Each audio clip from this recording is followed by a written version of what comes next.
Bienvenida familia dominicana aquí a Medicina de Cuerpo y Alma, como cada domingo en este programa lleno de amor para todos ustedes. En la tarde de hoy, una servidora, la doctora Alba Rodríguez, médico dermatóloga, con la cual voy a llevar el programa, ya que mi compañero tiene una excusa, no pudo asistir, el doctor Estrella, pero les manda un saludo de todo corazón y queremos que sepan que hoy tenemos un programa sumamente interesante. Nuestra invitada es la doctora Rocadis Rodríguez, que es médico gastroenteróloga, con la cual vamos a conversar varios temas en el ámbito de la gastroenterología. Por ejemplo, las úlceras en el estómago, qué la producen y qué podemos hacer para evitarlas. También vamos a hablar sobre el Helicobacter pylori, su manejo y su tratamiento, y las innovaciones en gastroenterología para la pérdida de peso. Así que no se pierdan esta interesante entrevista. Vamos a una pausa comercial y en breve retornamos con la entrevista en la tarde de hoy. Vamos a una pausa y luego regresamos.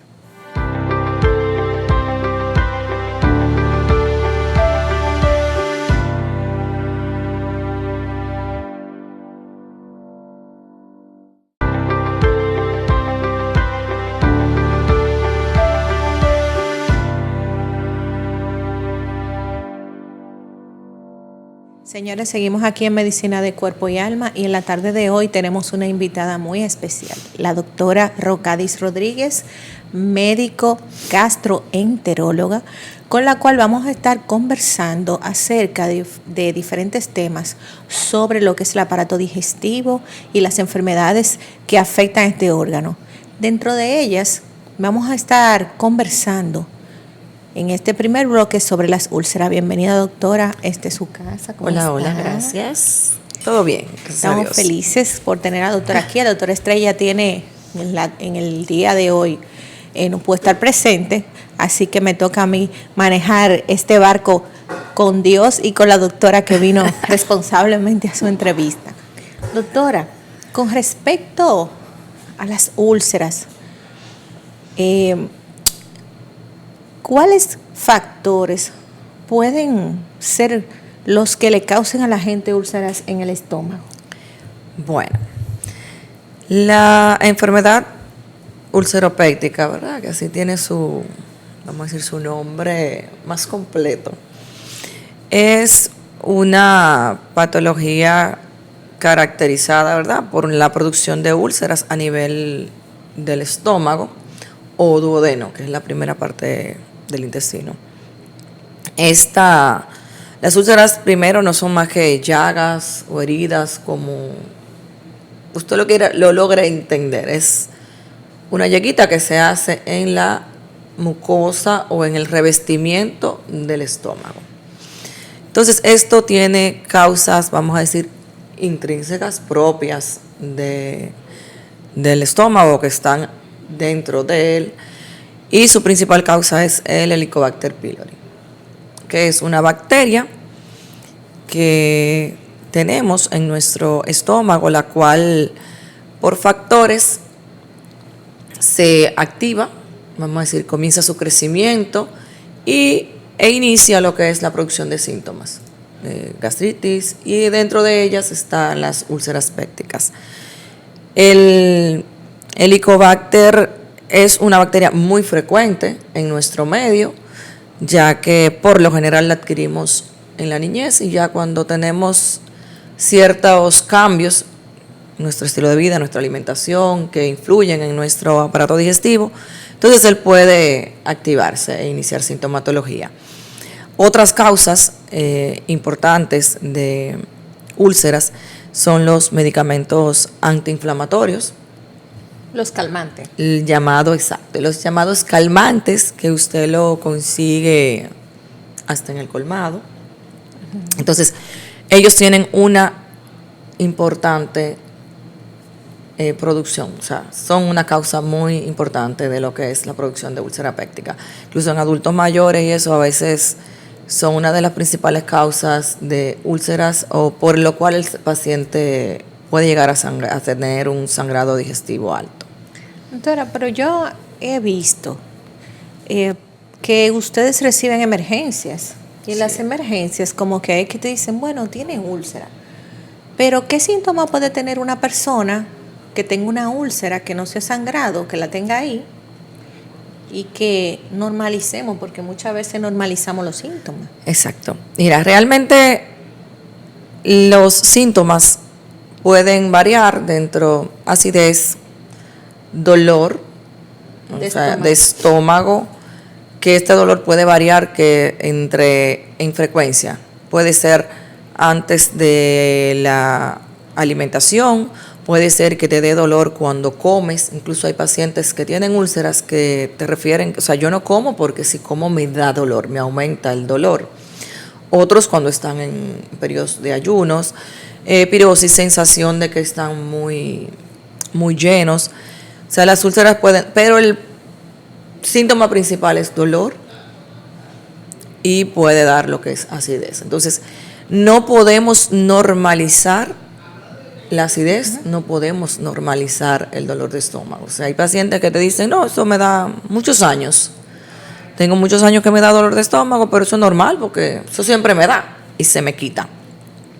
Para ya un diagnóstico certero, o sea, preciso de tenemos una úlcera, debemos hacer una endoscopia digestiva alta, pero los síntomas nos van orientando hacia qué puede tener ese paciente cuando nos llega a una emergencia. Usted menciona, doctora, los ayunos. Existe una tendencia avasallante de pérdida de peso y la gente suele, inclusive hay aplicaciones para ayunos, que son inclusive de 12, de 8, 16 horas. Una persona que introduzca a su vida el hecho de ayunar por largas horas, ¿puede verse afectado el estómago? Mira, si el paciente no tiene una alteración a nivel del estómago o a nivel digestivo, pudiera hacer su ayuno perfectamente, sin ningún tipo de complicación. Pero ya un paciente que viene teniendo síntomas, arrastrando síntomas digestivos, el ayuno puede empeorar estos síntomas, porque tenemos un estómago que una de sus principales, funciones, digerir alimentos, ¿verdad? Reservorio, digerir alimentos, pero para eso necesitamos producir ácido. Entonces, cuando tenemos un estómago por largas horas, vacío, sin alimentos, vacío, esta producción de ácido va a puede ir inflamando, puede ir causándote erosiones. Si ya tienes una úlcera, si ya tienes una lesión, esto va a empeorar esos síntomas. Y esas úlceras, o sea, todos esos síntomas van a ir empeorando. Entonces, realmente, todo paciente que quiera iniciar a hacer un ayuno, lo ideal es que sea de la mano de un profesional, un nutriólogo, su médico, si tiene síntomas o si tiene padecimientos o ha padecido gastritis, ir a su gastroenterólogo y pedir las recomendaciones del lugar. Las personas siempre también deben de informar eso, porque el que ya tiene úlcera no puede estar sometiéndose a ayuno entonces, si ha sufrido de úlceras, digo yo. Por ejemplo, hay situaciones, por ejemplo en la cuaresma la gente ayuna, los religiosos ayunan, hay muchas cuestiones con el ayuno, pero si ya una persona tiene antecedentes de haber sufrido de úlcera o de gastritis, el ayuno no le conviene. No, es un poquito cuesta arriba, porque los síntomas van a empeorar, esos síntomas van a empeorar, y en caso de que no tenga síntomas y eso esté ahí un poquito dormido, esos síntomas pueden aflorar en esos periodos. Las úlceras, doctora, ¿se pueden curar? ¿O esa persona eventualmente, después de que ya, si se revierte el cuadro, puede volverse a ulcerar? Las úlceras se curan totalmente, o sea, puedes tener una curación total, una cicatrización total de esa úlcera, y claro, te puedes volver a ulcerar, o sea, puedes volver a tener úlceras, quizá por la misma causa de las primeras o por causa diferente, pero ellas curan. Pero igual, si usted sigue haciendo lo anterior a ese tratamiento, puede volver perfectamente a tener úlceras. O sea que el paciente queda sensible a que pueda esa mucosa abrirse de nuevo. Quizás no sensible a la mucosa, sino a que los factores que te llevaron a tener este tipo de lesión, hay que tratar de controlarlos. En el sentido, por ejemplo, los pacientes que toman antiinflamatorios o los calmantes, y hacen úlceras pépticas o pueden llegar a hacer un sangrado incluso por esa úlcera, por lo general uno trata de que ese tipo de medicamentos usted no lo debe de usar. Pero los pacientes vuelven y reinciden. O sea, hay pacientes que a veces tú le dices, mira, no puedes tomar X medicamento porque eso te puede provocar o te puede empeorar los síntomas. Y le venden el medicamento con un nombre comercial que ellos desconocen, se toman el medicamento, entonces vuelven otra vez a la fase inicial. Por eso es vital, o sea, y seguimos insistiendo en que la automedicación no es la vía para ninguna patología, no solamente para patologías digestivas, para ninguna. O sea, actualmente estamos en una era, como decías ahorita, mencionaba las redes.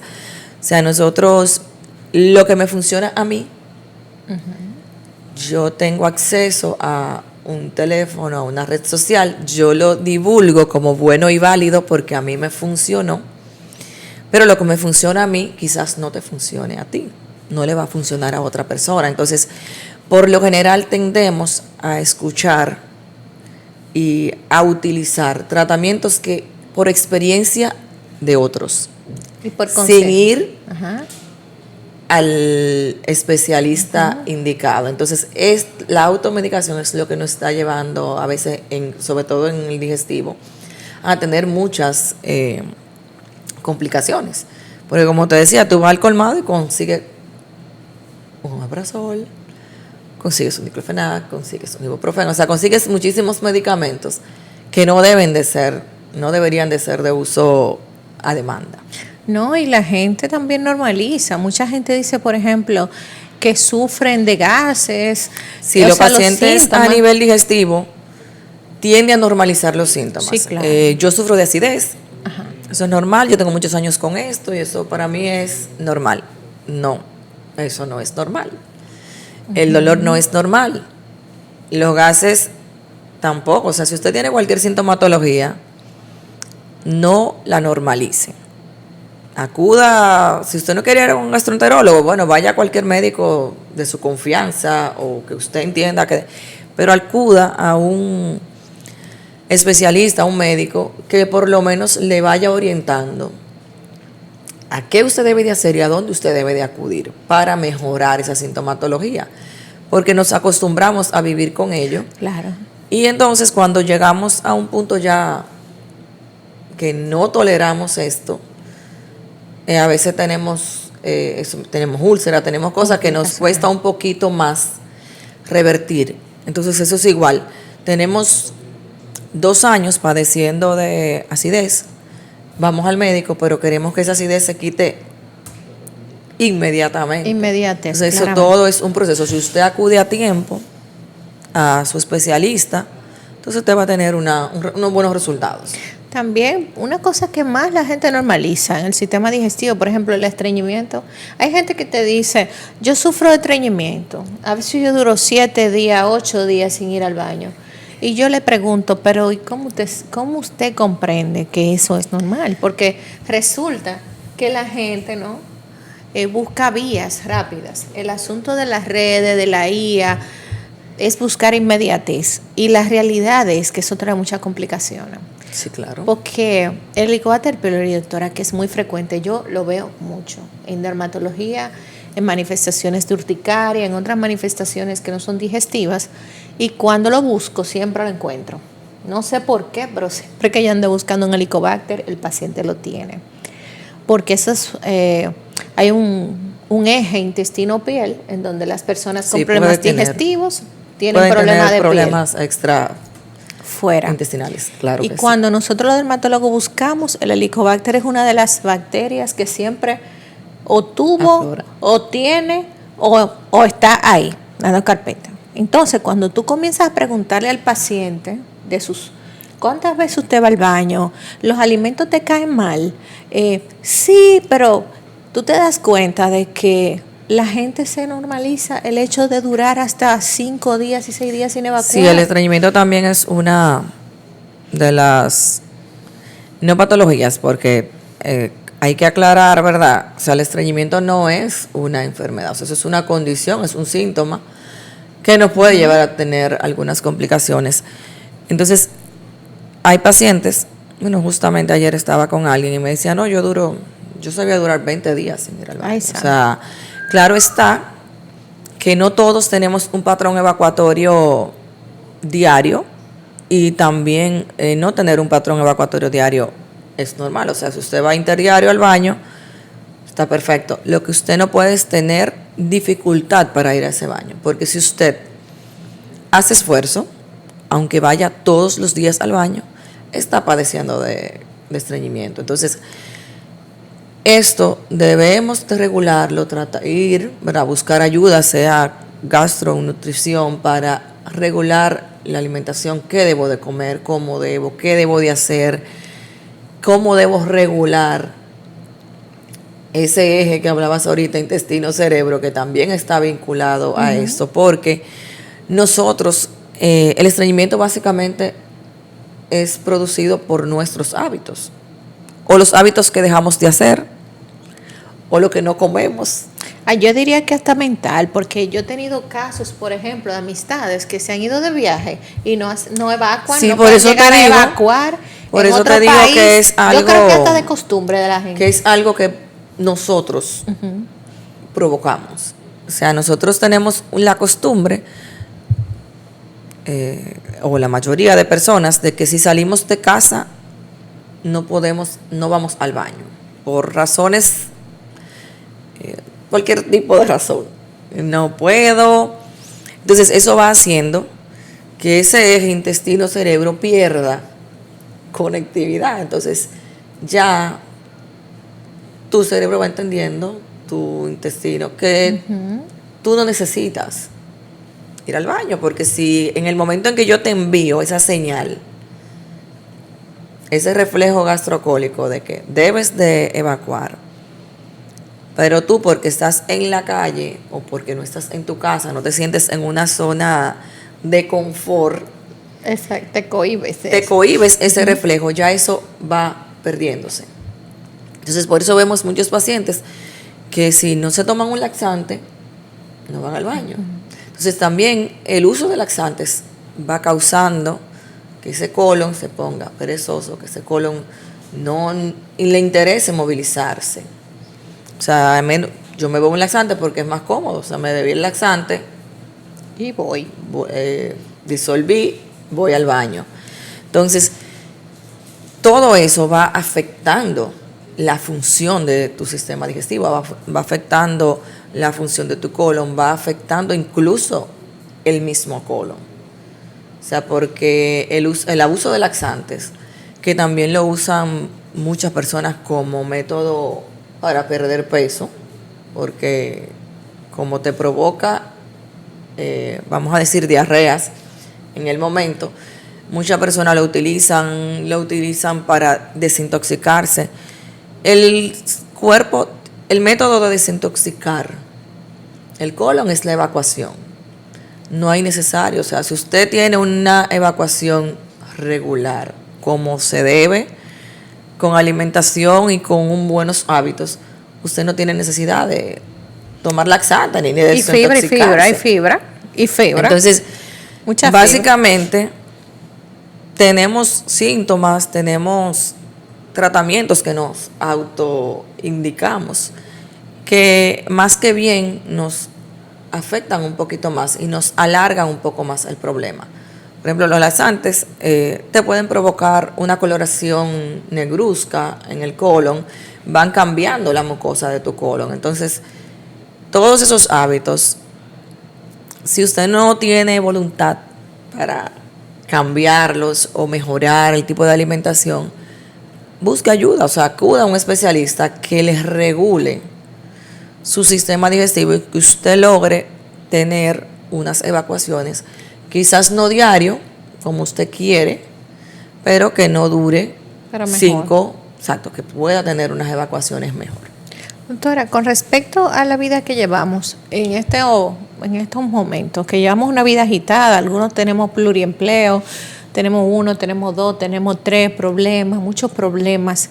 hay personas que suelen desarrollar trastornos a nivel gastrointestinal, muchas veces por el estilo de vida, por el estrés, la ansiedad. Inclusive un síntoma de la ansiedad es el estómago, la gente le coge el estómago. Pero, ¿usted cree que una persona pueda tener un nivel de estrés que le cause úlcera? Mira, Eso es una frase de que tú me ulceras, de que me causa úlcera existen entre nosotros. las úlceras, o sea, el estrés por sí solo no te va a causar Una llaga. una ulceración, pero sí va a empeorar esos síntomas y ya vienen encaminados, vamos a decir, sí puede producirse la ulcerita. No mediado por el estrés, digo, vamos, el estrés me va a producir una úlcera. Sí hay úlceras por estrés que se presentan en pacientes que están en unidades de cuidados intensivos, que están sometidos a muchos, porque el estrés va a bloquear de un modo u otro lo que es la protección que tú tienes en tu estómago, como se produce normalmente. Entonces, a nivel digestivo, el estrés es causante de mucha sintomatología. Sobre todo intestinal, porque provoca que haya como, vamos a decirle, como un blackout a nivel digestivo. Entonces todo cae. Entonces esto provoca que aumente lo que es las peristalsis o esas peristalsis se paralicen. Se la coge con el estómago. Exacto, lo que le llaman me coge con el estómago. Ajá, o sea, hay pacientes una maldad que, bueno, van a viajar, están sometidos, sube un poquito, ¿verdad?, la ansiedad. Pacientes que tienen diarrea cada vez que van a viajar o cualquier viaje que van a hacer corto. Tengo que ir al baño obligatoriamente porque me da diarrea, me da dolor, me causa estreñimiento. O sea, el síndrome de intestino irritable, que abarca mucho, es un síndrome muy largo, muy florido. Puede cursar con estreñimiento y puede cursar con diarreas. Y básicamente está mediado por emociones. O sea, hay pacientes que cuando están sometidos a mucho estrés afloran todos los síntomas digestivos. E inmediatamente controlamos la ansiedad, todo esto, estas emociones, los síntomas digestivos disminuyen e incluso pueden desaparecer. Haciendo un paréntesis ahí, doctora, lo ideal sería que si la persona, porque hay gente que sabe que está sometido a un nivel de estrés, hay gente que no se da cuenta, que no es consciente, pero hay muchos que son conscientes. Lo ideal sería visitar primero un gastroenterólogo que lo diagnostique y si ustedes consideran referimiento a una área de salud mental, se refiere el paciente. Sí, claro. Porque entonces, por ejemplo, en el caso de dermatología, todo el que pierde pelo dice que tiene estrés. Ay, se me está cayendo el pelo porque tengo mucho estrés. Y regularmente también acuden a hacer cosas rápidas, tratamiento, y a comprar cosas, y el problema continúa. Pero sin embargo, siempre es bueno evaluarse, siempre es bueno buscar una causa y que sea un especialista que lo refiera después de diagnosticarlo, que no se lo achaquemos al estrés meramente. Exacto, por eso te decía, o sea, por lo general hemos tenido pacientes, o sea, que nos llegan, ese paciente que tiene trastornos funcionales, como le llamamos, porque son trastornos que no son orgánicos, o sea, no encontramos una causa. Por lo general ese paciente es el que más dificultad da para mejorar síntomas, porque hay algo importante todavía, a pesar de que hablamos mucho de salud mental, de que debemos de ayudarnos, existe mucho tabú. O sea, cuando tú tienes un paciente digestivo que tiene síntomas muy floridos y que a pesar de tú hacerle todos los estudios, tú consideras que necesitamos apoyo de psiquiatría, por lo general el paciente de inicio casi todos se niegan. O sea, no, pero yo no necesito. Yo no estoy loco. No necesito eso. O no estoy loco, ¿para estoy inventando la cosa. ¿Por qué? Si mi problema es del estómago. Entonces, ahí tú vienes a iniciar un proceso de explicar el por qué puede tener estos síntomas.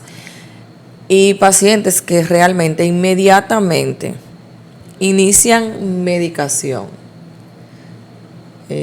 para la ansiedad o para la depresión o para cualquier trastorno afectivo que se presente, porque las enfermedades, la salud mental, son enfermedades iguales que las demás. Lo que pasa es que nosotros las dimensionamos de otro modo, pero la depresión es una enfermedad como una gastritis, como cualquier otra patología. Necesita medicación, necesita tratamiento, seguimiento y ayuda para usted mejorar. Entonces ya por lo general ese tipo de pacientes inmediatamente logramos que accedan a acudir a psiquiatría y entonces complementamos el tratamiento por gastroenterología con el tratamiento por salud mental. Ese paciente mejora, esos síntomas prácticamente, vamos a decir, desaparecen todos. Eso es muy importante porque eso está muy común últimamente, el intestino irritable. Doctora, y hay personas también con respecto al Helicobacter pylori, ¿esta bacteria se cura? Porque hay gente que dicen que sufren y que siempre les sale, ¿Se cura el Helicobacter por completo? El Helicobacter pylori se cura, o sea, lleva tratamiento, se da tratamiento antibiótico y podemos lograr una curación del Helicobacter. ¿Qué sucede con el Helicobacter? Que el Helicobacter es una bacteria, pero tú la puedes adquirir nuevamente. ¿En alimentos? Alimentación, sí se puede adquirir de persona a persona. Si una persona la tiene activa, usted puede transmitirme. No en todos los casos, pero sí se puede transmitir. La pareja, por ejemplo. Exacto. Por lo general, en mi caso, si voy a tratar a una persona, si tiene pareja, se le hace la prueba del Helicobacter, aunque no tenga síntomas, se le hace una prueba que podamos determinar si está activo o no, para entonces poder ayudar y que erradiquemos el Helicobacter total. Entonces, como es una bacteria que la podemos volver a adquirir, él puede volver a quedarse ahí dormidito y usted inmediatamente ese estómago vuelve a entrar en un proceso de aumento de ácido, él vuelve otra vez y sube. Y aflora. Y crece. Claro, pero oigan bien que el Helicobacter se cura, señores. Sí se cura, pero es bueno evaluar a la pareja y el agua que uno consume también, ¿no? Sí, porque es que tú consumes, el Helicobacter se adquiere por transmisión orofecal. Y con el agua que uno se cepilla los dientes, doctora. O sea, digo yo, el agua que viene de la llave, no, claro, el agua que uno se mete en la boca para cepillarse, por ahí puede viajar el Helicobacter también. En cualquier agua. Ay, bueno, señores, vamos a una pausa comercial y en breve volvemos aquí en Medicina de Cuerpo y Alma.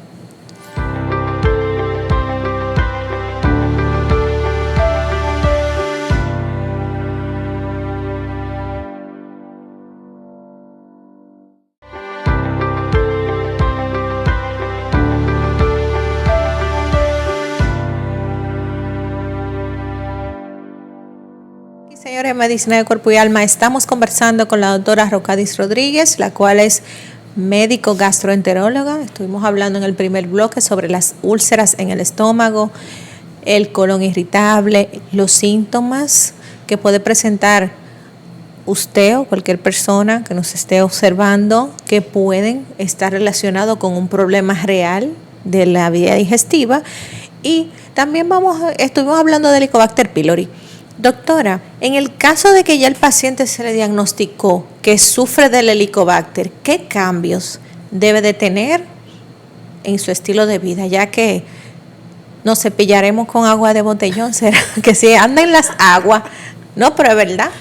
Yo creo que hasta en el restaurante más fino que la gente se tome un jugo, se puede contaminar con Helicobacter. Puede ser válido. Bueno, ¿qué cambios debe de tener ese paciente? ¿Debe de seguir visitando al gastroenterólogo después del diagnóstico? ¿Se le da de alta y ya? ¿O en su vida diaria, qué usted recomienda que el paciente haga para mejorar su cuadro de Helicobacter? Mira, para ya un paciente que está diagnosticado y vamos a tratar, por lo general hay recomendaciones que la diríamos simples, vamos a decir. Recomendamos limpieza ¿De la boca?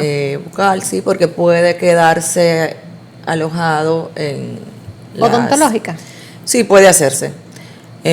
Yo por lo general le recomiendo cambio del cepillo dental, ya luego de que terminan tratamiento, para que así ya no... Pero que se puede quedar el Helicobacter entre los dientes, doctora. Sí. Ay, Entonces es recomendable usted hacer un proceso, vamos a decir, de limpieza general, para que ya tenga una cura exitosa. Entonces ya después que terminamos el tratamiento del Helicobacter, las recomendaciones principales es usted seguir con su alimentación. Claro, hay alimentos que lo quitamos durante el proceso, alimentos que son muy acidificantes, porque debemos de buscar disminuir el pH del estómago y bajar esa acidez. ¿Para qué? Porque en ese medio es donde él se multiplica, entonces tenemos que lograr regular la acidez. Entonces, tratar de, no te puedo decir así, bueno, ¿dónde lo vas a conseguir? Puedes adquirirlo nuevamente, cuidarse, pues seguir cuidando la alimentación, tratar de que esos alimentos altos que me provocan mucha acidez, tratar de consumirlos en menor cantidad. Como los refrescos. Yo siempre le recomiendo a los pacientes, luego de que pasamos por una gastritis, un proceso digestivo, si a usted le sigue cayendo mal X alimento, pues suspéndalo. Deje ese alimento. Porque por lo general podemos volver a ingerir nuestros alimentos de manera regular, pero hay alimentos que por una u otra razón nos van a seguir provocando acidez, a pesar de que ya no tengamos Helicobacter, a pesar de que ya la gastritis esté controlada. Entonces, esos alimentos, consúmalos con moderación, y si es un alimento que no es vital, pues no consuma eso. Depende, lo que le caiga doctora. mal. Depende. Por ejemplo, ¿cuál es su opinión con el café? Porque el café para muchos de nosotros es vital, ya que muchos hemos dado el refresco, porque los refrescos hacen daño y nos hemos aferrado al café. Entonces el café tiene ¿es bueno muchos beneficios, muchísimos beneficios para muchas cosas, incluso hay para el aparato digestivo en algunos órganos tiene mucho beneficio, pero el paciente que tiene úlceras, que tiene gastritis, que tiene alteraciones a nivel gástrico, el café es muy acidificante. Entonces, por eso, desde que tú le pasas la hojita de la dieta, que la leen, ay doctora, el café, el alcohol, el café descafeinado, la leche. Entonces, todo esto aumenta la producción de ácido. Entonces, lo que andamos buscando para tener una remisión total y efectiva es que haya una disminución del ácido. No es que usted no vaya a volver a beber café. Hay pacientes que le da dolor de cabeza, que le provoca. Entonces, de estos pacientes uno trata de buscarle la vuelta para que puedan consumir un poquito, o sea, no quitárselo de repente. Pero lo ideal sería que en el proceso no se ingiriera el café. O sea, el que tiene trastornos digestivos debe de consumir café con moderación. Lo que pasa es que no lo bebemos donde hay, doctora. No sé si va hasta 3 y 4 veces. Doctora, una cosa importante con respecto a eso del Helicobacter y las úlceras. ¿Qué otra complicación, aparte de las úlceras, ustedes han visto que desarrollan los pacientes con Helicobacter? Bueno, el Helicobacter puede, y está descrito literatura y se ha visto casos, el Helicobacter puede ser causa de cáncer gástrico. De estómago, ¿verdad? De estómago. Entonces, ahí radica la importancia de eliminarlo. O sea, por eso tratamos de curar, de tratar para eliminarlo, porque no es que todos los pacientes que por tener, pues si no tuviéramos cáncer, el planeta, muchísimos, pero sí es una causa de cáncer de estómago. Entonces la importancia de eliminarlo está ahí, o sea, en evitar que ese paciente que no se trata, que tiene Helicobacter y porque no quiere ir al médico, o sea, no quiere llevar ningún tipo de tratamiento, pueda desarrollar un un cáncer gástrico que pudo haber sido evitado. A petición popular le vamos a hacer una pregunta a la doctora con respecto a las endoscopías.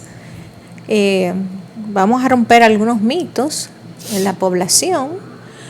Digo en la población porque tratamos pacientes, mitos que tenemos de las endoscopías. Doctora, ¿es inherente, obligatorio, que para ver el estómago haya que hacerse una endoscopía? Sí. Para poder visualizar la mucosa gástrica tenemos que hacer una endoscopia, porque no hay manera. O sea, las imágenes nos ayudan a visualizar el órgano como tal, o sea, lo que está por fuera de. Pero para ver mucosa, para ver la piel del estómago, lamentablemente tenemos que llegar a él. Y la única manera para llegar a él es una endoscopia.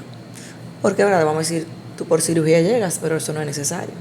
O sea, hay que hacer una endoscopia para poder saber. Incluso hay pacientes que, bueno, en el caso de ustedes que buscan un helicobacter por otras patologías, el helicobacter da positivo, a ese paciente se le recomienda hacerse una endoscopia. Aunque ya sabemos que tenemos el helicobacter positivo, quizás si por alguna razón entendemos que ese paciente no puede llegar a realizarse una endoscopia, pues podemos tratar al paciente sin ella, pero lo ideal es hacerla, realizarla para ver qué vemos en esa mucosa, qué ha causado ese helicobacter, si ha causado algún cambio o si simplemente, bueno, está positivo y no hay nada más que una gastritis. No, anteriormente, porque hemos avanzado mucho, en la medicina se ha avanzado enormemente, ¿era con el paciente despierto la endoscopía? Sí, antes, bueno, en mi formación todavía se utilizaba muy poco lo que era la anestesia o la sedación en pacientes para endoscopia. Se le colocaba anestesia local en la garganta, un spraycito, y se hacía el procedimiento. Ya por lo general todo paciente lleva sedación. O sea, por eso se envía al paciente a un protocolo previo al procedimiento para que pueda recibir la sedación por un anestesiólogo sin ninguna inconveniente. O sea, se hace analítica, se envía a cardiología, si hay que enviar a neumología se envía, si hay que enviar a endocrinología. Se agota ese proceso previo al procedimiento y ya cuando llega el momento de realizarlo, se puede sedar al paciente. Siempre tenemos un anestesiólogo al lado que nos seda, o sea, nos colabora, seda al paciente. Y entonces el paciente se hace su procedimiento sin ningún tipo de sensación de disconfort. Y después, doctora, de que el paciente se hace una endoscopia, ¿es verdad que no vuelve a servir del estómago? ¿Que no vuelve a servir? Dice que no vuelve a servir. No. No, es la pregunta que porque realmente cuerpo y alma, usted puede tener síntomas inmediatos, ¿verdad? Por la manipulación. Por la anestesia, que puede sentirse cierta molestia. Algunos pacientes que me molesta un poquito, tomamos biopsia y eso. Pero por lo general no. O sea, el paciente ya después de ahí simplemente es, claro está, si usted tiene en la revisión úlceras, si encontramos alteraciones, cosas que puedan llevar a que usted tenga molestias, claro que sí, que usted va a poder tener molestia en lo que resolvemos los hallazgos, o sea, en lo que curamos lo que encontramos. Pero, o sea, se cura lo que se encontró ahí, usted va a tener su estómago bien. Un procedimiento muy seguro y además que las endoscopías salvan vidas, ¿no? Sí. Gracias a estos procedimientos, aunque son invasivos, son bastante seguros y es más el beneficio que el riesgo de someterse al procedimiento. Doctora, con respecto, antes de terminar la entrevista, porque el tiempo aquí, señores, en televisión es corto, ¿cuáles son las innovaciones que tienen ustedes en gastroenterología con respecto a la pérdida de peso? Ya que sabemos que ustedes los gastroenterólogos colocan el método del balón, que es uno de los métodos que que se utilizan y que hay diferentes. Y hemos visto, señor, la página de la doctora, ustedes pueden entrar en Instagram y ver esos cambios maravillosos, siempre aunados a un nutriólogo, Sí. pero cambios reales, pero muy reales, del balón sin ninguna complicación. ¿Hay alguna otra cosa nueva que ustedes estén implementando? Bueno, realmente, mira, la pérdida de peso es un mundo, o sea, la obesidad y su manejo, al igual que la medicina, va innovando siempre. Hay muchísimos métodos para usted perder peso. En el campo de la gastroenterología, el balón, está también la manga endoscópica, que usted puede optar por hacerse una manga vía endoscopía. ¿Vía endoscopía? Sí, o sea, ahí existe lo que es la manga endoscópica. Oh. Es un procedimiento que se puede realizar por endoscopia, donde usted sutura el estómago y provoca hacer en vez de cortarlo, exacto, se sutura por vía endoscópica. y se crea Oh. la manga. Entonces, ya Eso no es una bariátrica. vamos a decir que sería Un tipo de bariátrica. es un tipo, porque eso es un tipo de endoscopía bariátrica, porque realmente el balón pertenece a ese grupo. Entonces, todo va en evolución, siempre van a haber métodos nuevos. Al igual como decía al inicio, para todo usted lo que debe de saber es que debe de acudir al especialista indicado. O sea, nosotros como gastroenterólogos colocamos balón, hacemos la manga endoscópica, pero siempre tenemos de la mano un nutriólogo que nos guía en lo que es la pérdida de peso, porque ningún procedimiento para pérdida de peso, inclusive la cirugía, si no llevamos cambios reales en nuestros hábitos, no vamos a tener éxito. Entonces, ahora está muy de moda y es una realidad los medicamentos inyectables, los GLP-1 y todo lo que viene. Entonces, simplemente acuda a un especialista que lo pueda guiar y llevar real a usted obtener un resultado evidente y un resultado que le perdure en el tiempo. Claro. Señores, hasta aquí es nuestra entrevista en la tarde de hoy. Le damos las gracias a la doctora Rocadis Rodríguez. Vamos a estar pasando durante el programa sus números y sus redes para cualquier consulta, orientación o manejo, incluyendo la pérdida de peso. Y vamos a seguir aquí en Cinevisión Canal 19. Doctora, gracias. Gracias por la invitación. Síganos en nuestras páginas de Instagram. Este programa en este mismo momento está saliendo en YouTube y nos vemos en una próxima entrega el próximo domingo aquí en Medicina de Cuerpo y Alma.